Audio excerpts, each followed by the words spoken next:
Todo el mundo todavía anda.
Estamos aquí en Rondos.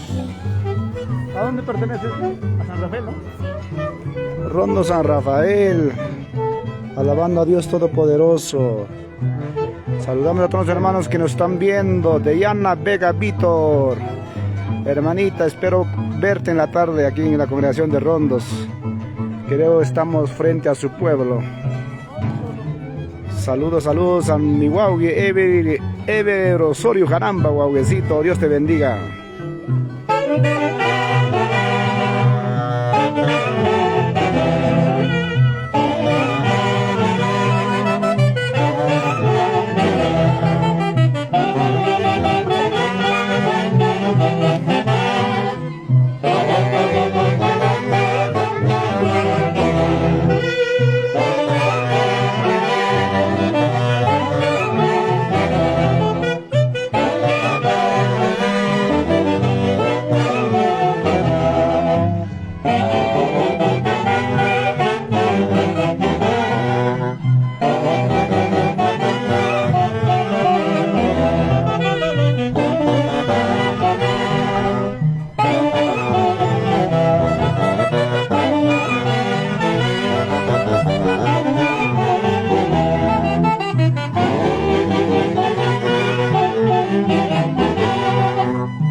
Ah, qué bueno con nuestros hermanos de la Orquesta Seguidores de Cristo. Nuestra hermana Jovita Huere dice, hermanos, saludos y muchas bendiciones. De igual manera, donde usted se encuentra, hermana, Dios lo bendiga. Nuestro hermano José Vela dice, bendiciones, pastor, bendiciones. Muchas gracias, hermanito. Avisa si buscan sonido. Buena, Waugi. Agradecidos con Dios por ese sonido. El equipo de sonido que tienes, José Vela. Saludos hasta Tarma, Perú. Saludamos a todos los hermanos que nos están viendo. Ya después de almorzar, en breve estamos pasando a hacer culto. Estamos muy bendecidos en este lugar, hermanos. Una zona muy bendecida por nuestro Dios. Saludos y Dios lo bendiga a cada uno de ustedes, a todos los que nos están viendo. Saludos, saludos.